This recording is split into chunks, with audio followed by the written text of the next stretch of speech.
So I've just shared with you a short time ago the story unfolding around the Eastern Cape school nutrition program and its failure to deliver food to children in their classroom since the 12th of April. So I have on the line Eastern Cape Education Department Spokesperson Vuyiseka Mboxela, who joins us now. Vuyiseka, good evening to you and welcome. So we understand these are quintile 1 to 3 primary and secondary schools, the most vulnerable, and often the school meal is the only meal they'll get in a day. Can you confirm these reports that the children have been crying and some have even collapsed at school, as some of the teachers and others have reported? Thank you very much, Ian, and also good afternoon to the viewers of SABC. One thing, first one, I can confirm that last Friday, money was deposited in the bank account of all our schools in the province, and I can also confirm that as of yesterday and today, different schools have confirmed that they have received the money for nutrition in their own respective school. And thirdly, I can also confirm that indeed we have had that glitch of not having some of our schools covered in the last tranche which they received last year. And I can also say that we are sending a sincere a word of apology to those affected schools. And I can also indicate that it was not all the schools in the province, but of course, it's quintile 1, 2, 3 that were highly affected based on their own social economic condition and also based in their own backgrounds, the learners in those different schools. Vuyiseka, it's stark, the lack of empathy that I'm hearing. The first question that I'd asked was, had you heard these reports of the children crying in the classroom and some of them collapsing? Of course, the operational matters are important, and we'll get there in a moment.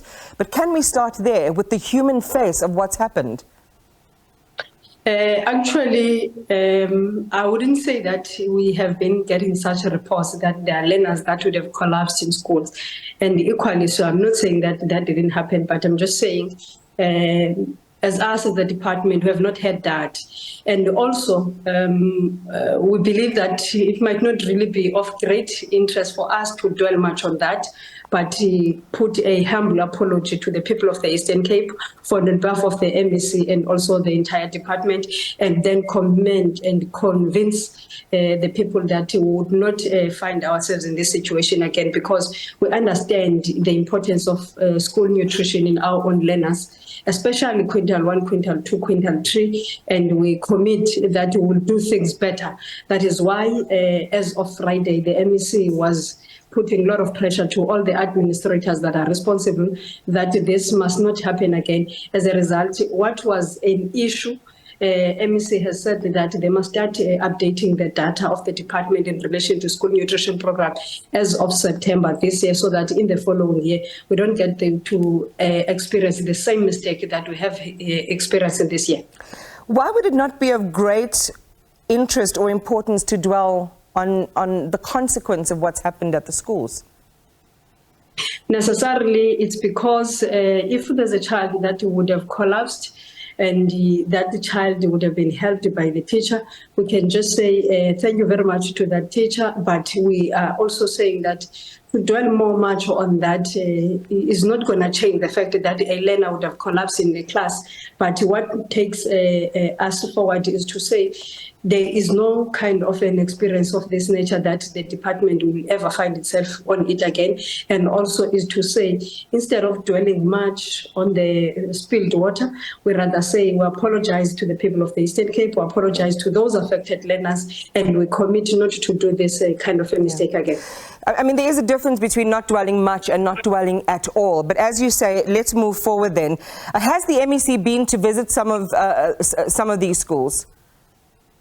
Yesterday, the MEC was in Richard Vacha, a school in Dimbaza, and also today the MEC was meeting all the school principals in the side of Alfred Nzo, and he was also getting the extent of the challenge that affects schools in general.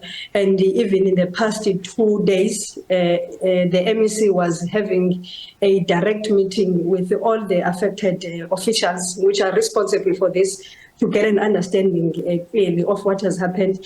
And I can also make an indication that even himself has already given a report to the Office of the Premier to give an update, and also has given an update to the Standing Committee, just to prove that it is one of the issues that have taken a center stage in the past 2 weeks. In the work of the MEC. You said money was deposited in the bank last week. So when the MEC went to visit these schools over the last 2 days, was food on the table?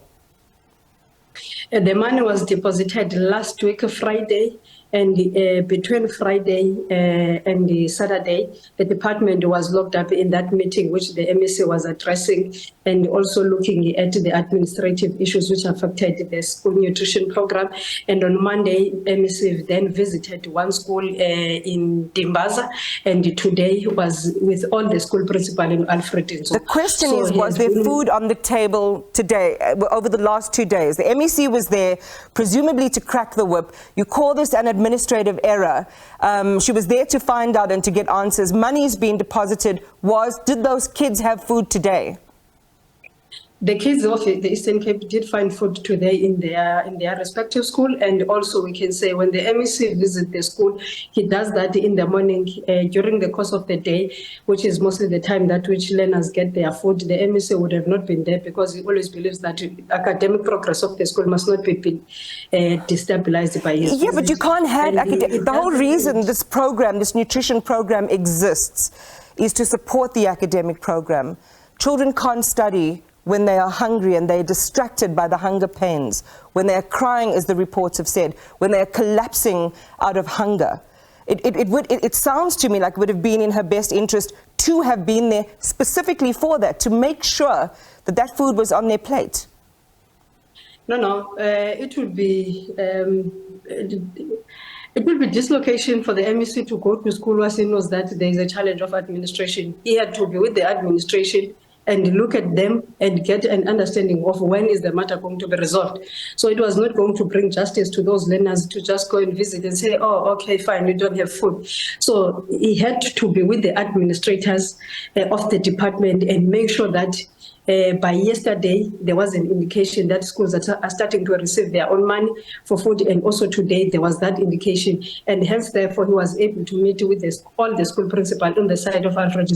Because you must understand that to visit schools and still be saying that, oh, okay, fine, I'm hearing your problem, you better visit the school as a principal, as an MEC, to say this is what is going to happen, and when you then say this is what is going to happen, you must have been got the proper detail from the administration. So hence I'm saying in the past 2 days, the Friday and the Saturday, he was with the administration to get an understanding of what is happening and when is the problem going to be solved. So that is why Monday he was able to meet with Richard Vacha learners, and also today met with the school principals in Alfred Nzo. All right, so what is the principal reason this happened, that for an entire month almost, children didn't have food at school? The issue is that when you are dealing with funding in the Department of Education, you are not funding a school, you are funding a learner. One of the things that get to be done in order for any school to authenticize that these are the learners, you must register them with a program called EMIS, which requires every learner to have a ID. And in this instance, there were some schools that could not be able to authenticize that information.